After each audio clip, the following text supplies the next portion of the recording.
Olá, meus amigos, nós estamos iniciando mais um Papo do Bem pela TV Cefa e hoje nós contamos com a presença da nossa querida Michele Matar, que ela é advogada, servidora pública, estudiosíssima da doutrina espírita, e hoje ela vem conversar conosco nesse Papo do Bem sobre resignação ou conformismo, qual que é a melhor opção. Então eu queria agradecer, Michele, a sua participação e já passar para você a palavra para você já falar para nós sobre esse tema que é muito interessante. A gratidão, doutora Aguinaldo, é toda minha pela oportunidade de estar aqui para refletirmos um pouquinho sobre isso. Porque muitas vezes nós acreditamos que conformismo é a opção mais adequada diante das dificuldades da vida. Porque todos nós, em dado momento, somos visitados pela dor. Ninguém passa do nascimento até o retorno à pátria espiritual sem essas visitas, muitas vezes inesperadas e, por que não dizer, indesejadas. Mas, quando nós pensamos nessa visita da dor, da dificuldade, do desafio, nós pensamos, o melhor é ser conformado. O melhor é receber essa situação desafiadora e nada fazer para modificá-la. Porque se ela chegou até mim ou até um familiar meu, é porque estava previsto, estava escrito que fosse assim. Então, só para nós contextualizarmos, o conformismo seria o seguinte: nós estamos caminhando por uma calçada e aquela calçada tem uma planta com espinhos. E nós, inadvertidamente, pisamos, em um espinho. Esse espinho consegue, penetrar pela sola do nosso sapato e atinge o nosso dedão. Aquilo causa um desconforto, aquilo machuca, mas o conformismo seria assim: bom, se eu estava passando por essa calçada nesse dia e pisei no espinho, é porque eu precisava passar por isso, então eu não vou fazer nada, vou deixar o espinho sair sozinho do meu dedão. E nada fazer para minorar ou melhorar a situação. De repente, quando nós contextualizamos o que vem a ser o conformismo, nós percebemos que não é uma atitude, uma postura tão adequada assim. Nós poderíamos até pensar, mas será que não foi isso que Jesus nos aconselhou? O conformismo, porque ele aceitou a ignomínia da cruz e nada fez para modificar aquela situação. Mas quando nós pensamos em Jesus, que combateu a hipocrisia, que foi firme perante as injustiças, sem deixar de perder a brandura, que falou para dar a outra face, e a outra face, quando alguém nos agride, não é simplesmente virar o rosto, mas sim, se alguém nos oferece a agressividade, nós oferecermos a face do amor, a face contrária daquilo que nós estamos recebendo, nós percebemos que não é bem assim, que não é esse conformismo que Jesus nos aconselhou, não é mesmo? Então, Michele, ele já colocou no capítulo 6 do livro O Evangelho segundo o Espiritismo, o Cristo Consolador, ele já falou assim, que as duas palavras-chave para a gente, demonstração de sabedoria, de aprimoramento, de crescimento espiritual, é abnegação e devotamento, Então, abnegar-se é aceitar. Eu acho que nós temos que aceitar tudo, aceitar tudo. Porque tudo que vem é porque Deus permitiu. Agora, se conformar com aquilo não está certo, Geralmente a pessoa não aceita e conforma. Aí é um desastre, Porque a proposta de Jesus é exatamente você aceitar. Essa vida que nós temos é melhor que nós já tivemos até hoje, de experiência. Agora, o conformismo é aquela situação de vamos deixar como está para ver como é que fica, Jesus não disse isso, é o devotamento, você tem que fazer a coisa acontecer. Aliás, é na solução dos problemas é que a gente vai crescer, progredir, melhorar, reparar as arestas da nossa alma, né? E dentro do quadro de depressão, a grande maioria das depressões é pela pessoa não aceitar e conformar. E tem que ser o contrário, você tem que aceitar e não conformar, procurar a solução. Senão a gente vai ficar sempre naquela de lastimar o desastre, oh meu Deus, e reclamar com dó de nós mesmos, né? Como se fôssemos criaturas infelizes, injustiçadas. E a gente sabe que na lei de Deus não tem injustiça, né? Nós temos que passar por experiências para a gente crescer, progredir, melhorar, em que pese sejam situações difíceis, né? Mas o Emmanuel coloca aqui para a gente lograr um benefício grande na nossa encarnação. Primeiro é a transformação moral e segundo é o trabalho, né? Então ele não diz para você ficar esperando a coisa acontecer. Vamos trabalhar, vamos produzir, vamos fazer, procurando sempre uma reforma íntima, né? Mas que mais? Exatamente isso que o senhor falou de aceitar, mas não se conformar. Porque o que acontece? A dor, a dificuldade, o desafio tem uma finalidade, que é o quê? O nosso aprendizado, a nossa transformação.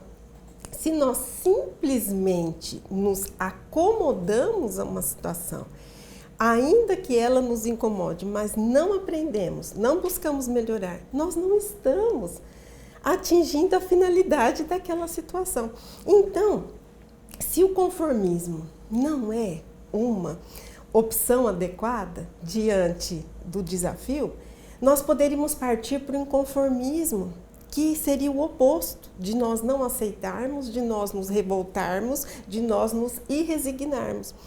Só que desse inconformismo também, ele pode atingir duas vertentes. Aquela vertente da revolta, do azedume, que nada modifica a situação também e muitas vezes acresce uma carga de desânimo, uma carga de aflição desnecessária à situação, mas existe aquele inconformismo que foi muito utilizado, principalmente pelos pesquisadores e cientistas, que não se conformando com uma situação, buscam alternativas para resolver um problema. Solucionar. Exatamente. Então, assim, foi criada a roda, a energia elétrica, as pesquisas, os movimentos culturais e filosóficos surgiram, né, de inconformações de pensadores que buscaram pensar a vida de outra forma, buscaram encontrar solução para determinado problema que surgiu ao longo do tempo, e é por isso que a humanidade foi progredindo no campo social, no campo das leis, no campo moral. Só que aí nós podemos pensar, mas então precisamos ser inconformados e buscarmos resolver o problema ou a situação que nos é apresentada. Sim, esse conformismo com a vertente positiva é válido, só que ainda não é suficiente pensando na nossa evolução. Por quê?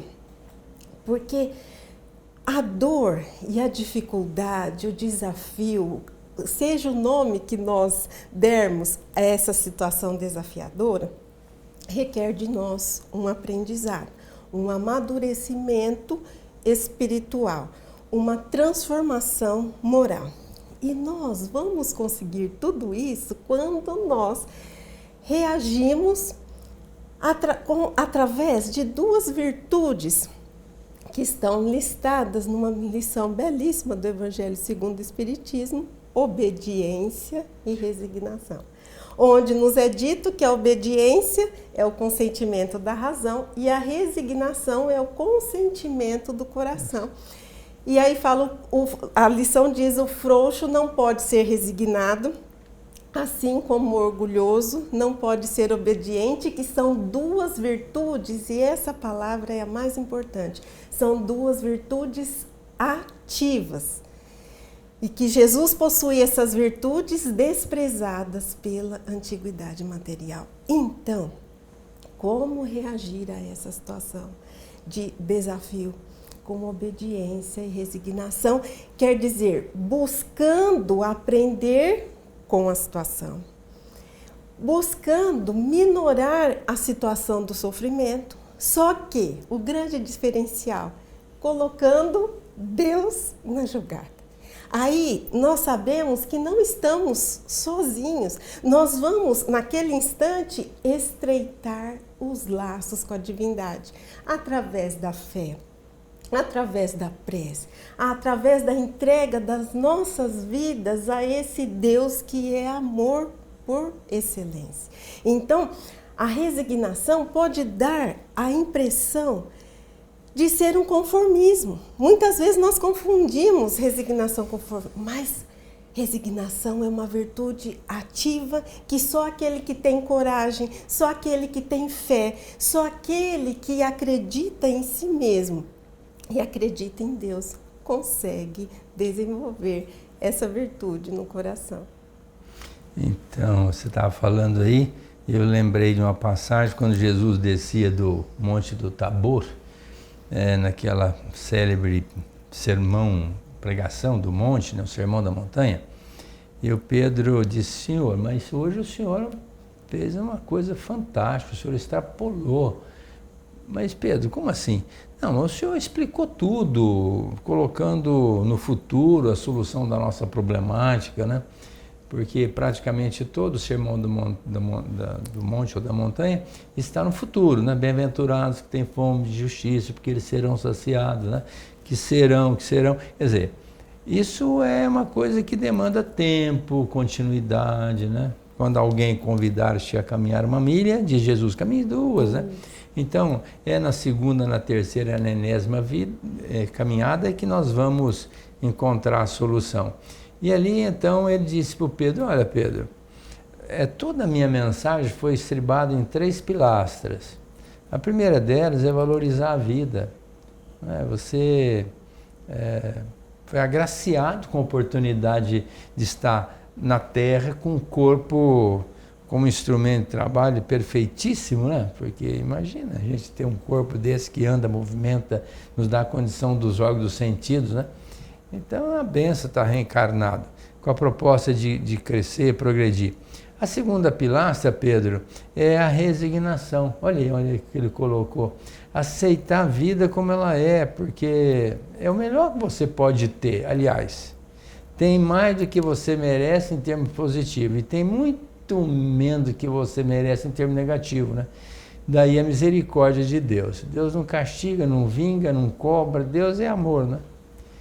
E o terceiro elemento é o suor, o esforço, porque a pessoa quer que tudo caia do céu como fosse uma chuva de pétalas de rosa, né? Mas não é assim. Você sabe mais do que ninguém que a gente tem que lutar, né? Tem que brigar. O próprio Cristo disse assim: porfiai, né? Ou seja, tem que brigar, né? Para a gente conseguir as coisas. Não se consegue nada de graça, tem que lutar, batalhar.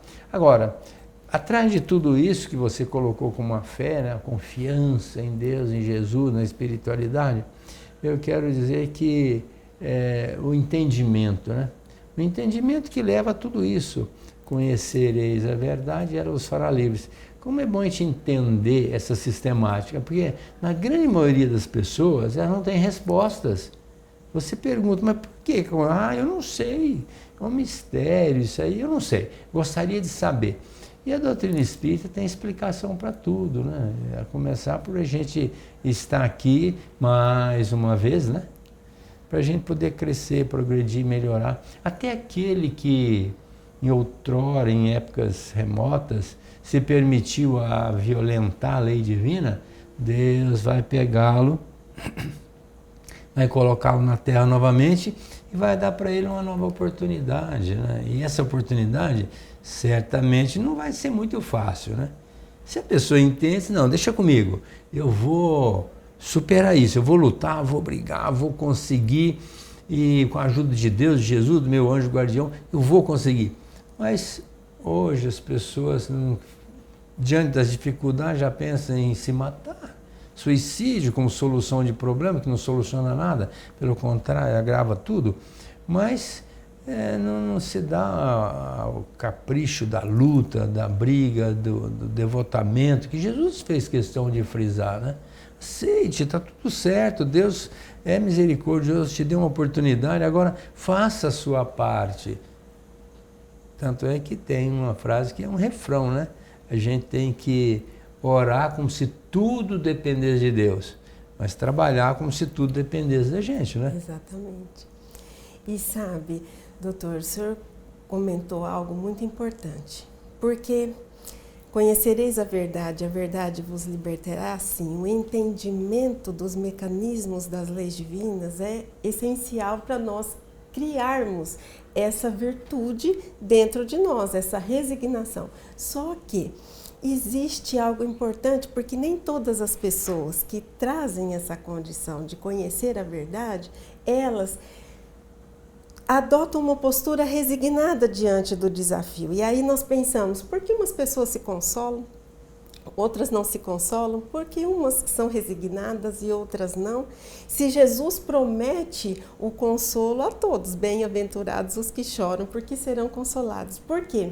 Antes de tudo, é preciso criar uma condição íntima para que nós sejamos acessíveis ao consolo divino e principalmente ao acesso da espiritualidade amiga dos bons espíritos que sempre são enviados para nos auxiliar, porque o Pai, como diz o versículo bíblico, o Pai, os filhos pedindo pão não vão lhe dar pedras e pedindo peixe não vão lhe dar serpente, não vai lhe dar serpente. Então, o que acontece? Nós muitas vezes nos fechamos na nossa irresignação, no nosso orgulho, na nossa inconformação, porque as nossas expectativas são frustradas e nos tornamos inacessíveis ao amparo divino.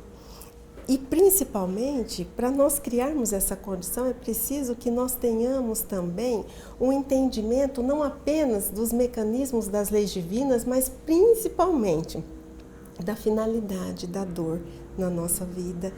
Dor não é castigo, não é punição, porque a lei divina não é de castigo, a lei divina é de causa e consequência.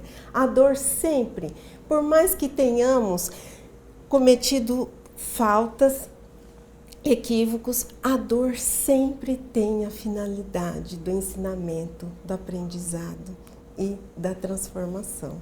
Então, esse entendimento é essencial para nós partirmos para esse desenvolvimento da resignação. E quando você fala de dor, às vezes a gente fica pensando naquela dor física, né? Que machuca, que a gente chora, grita de dor, né? Mas existe a dor moral, que é uma dor que eu imagino que é pior do que a dor física. Quando você chegar no plano espiritual, por exemplo, e se der conta que lá é um mundo de amor, perfeito, de equilíbrio, e você é o elemento que está destoando com tudo isso.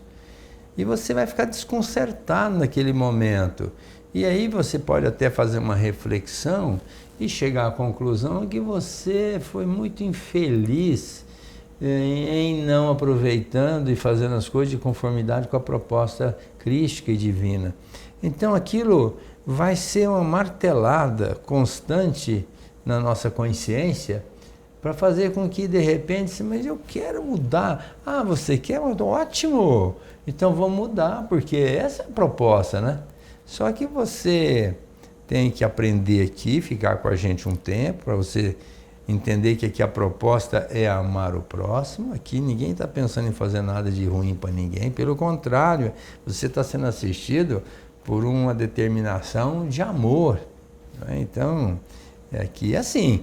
E lá na Terra não tem que ser diferente, porque na pergunta 860 do Livro dos Espíritos a gente sabe que nós nascemos para amar, só para amar e fazer o bem. Então, chega aqui, aí começa, né? Ah, mas não é bem assim, essa pessoa é muito complicada, não sou obrigado, e às vezes resolve agredir, violentar, às vezes, mas trabalhar, tem outra maneira de ganhar dinheiro, né? Não sou obrigado a ficar aí ralando o dia inteiro, e começa a não aceitar o que é o óbvio, é o trabalho, você nasce já é fruto de um trabalho de parto, né? Já chama trabalho de parto, né? Porque não é fácil nascer, é uma violência até o parto, né? Se a gente for analisar num contexto bem essencial. E a mulher sofre, o médico sofre, a enfermagem sofre, a criança sofre. É um problemaço, mas é um trabalho de parto para você começar uma nova experiência onde muita gente avalizou aquela experiência e também está esperando, porque aí está o detalhe, quem avaliza espera a devolução, não espera? Então eu avalizei a sua estada na Terra, a sua reencarnação, mas eu quero que você, quando voltar aqui, você me traga uma resposta positiva, logrando um benefício para a sua evolução espiritual. E ao chegar lá e falir, quem leu Os Mensageiros, está lá o Otávio, a Celino, o Belarmino e tantos outros que faliram, né?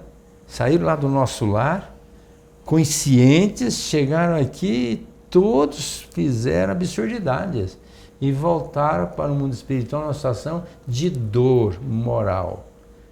Depois de ficar um tempo lá no umbral, é que foram resgatados de novo para o nosso lar, com a perspectiva de voltar numa época futura para fazer aquilo que já deveria ter sido feito.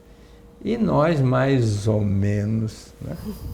Todos nós somos falidos e falíveis, né? Ou seja, não completamos o programa.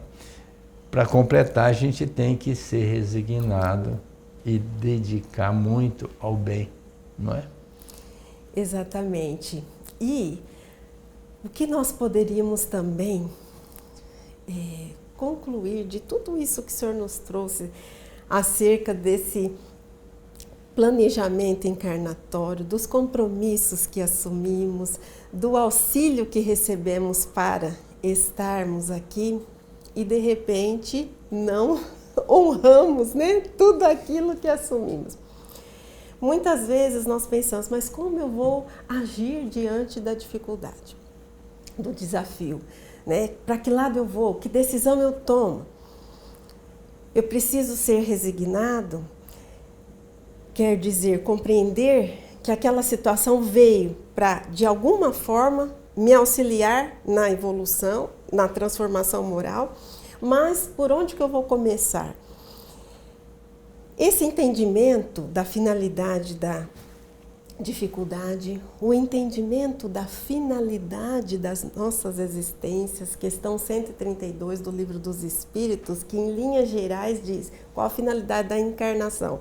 Vou resumir porque a resposta é longa, em linhas gerais. Atingir a perfeição e cumprirmos com a parte que nos cabe na obra da criação. E para isso nós vamos passar por toda sorte de experiências para nos desenvolvermos. Ok, mas tem uma resposta na questão 614 do Livro dos Espíritos, o que é a lei divina, lei natural, aquele livro terceiro do Livro dos Espíritos, e os Espíritos vão responder que a lei divina, a lei natural é a lei de Deus, única necessária para a felicidade do homem e que o homem se torne feliz porque dela se afasta. Então, meus queridos, minhas queridas, amigos e amigas, quanto mais nós estreitarmos os laços com o Criador, conhecermos as leis divinas e nos propusermos verdadeiramente a vivenciá-las, porque não adianta nós ficarmos, né, doutor, apenas com a palavra, louvando a Deus, e quando somos convidados a testemunhar a nossa fé, a testemunhar a nossa coragem, a nossa perseverança, nós falirmos. Então, quando nós nos propusermos verdadeiramente a vivenciar essas leis, a sermos maduros, a sermos sinceros conosco, com Deus, com as pessoas, quando nós nos propusermos, apesar das nossas fragilidades íntimas, das nossas deficiências morais, mas nos dispusermos sinceramente que nós queremos servir, auxiliar, nos melhorar, caindo e levantando, automaticamente nós já estaremos desenvolvendo resignação, automaticamente estaremos evoluindo, automaticamente estaremos contribuindo com a parte que nos cabe na obra da criação. E você estava falando aí na pergunta 614, eu lembrei da 714. Quando o Kardec, antes, nas perguntas anteriores, ele disse assim, mas por que Deus deixou o gozo, né? O prazer diante da vida? E o benfeitor foi dizer assim, mas para o homem se entusiasmar, para ele executar a sua tarefa e progredir, melhorar. Mas aí na 714 ele pergunta, mas quando esse homem se entrega ao excesso dos prazeres, o que acontece? O que nós devemos pensar dessa pessoa? Aí a resposta, meu Deus, o benfeitor diz para Kardec, morte. Nós não devemos invejar essa pessoa, porque ela está decretando a sua morte. E o Kardec deve ter ficado absorto com a resposta e disse assim, mas morte? Morte física ou moral? Ele disse as duas.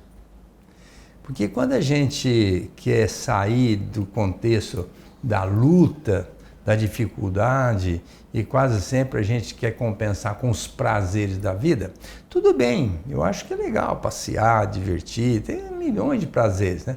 Mas quando a pessoa vai para o excesso dos prazeres, aí ele vai decretar morte física. Por quê? Porque é bebida, é comida, é sexo, é uma série de prazeres descomedidos em que a pessoa acaba decretando a falência física e a morte.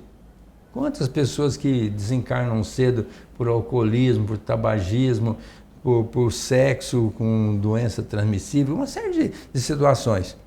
Agora ele acrescentou, e a morte moral?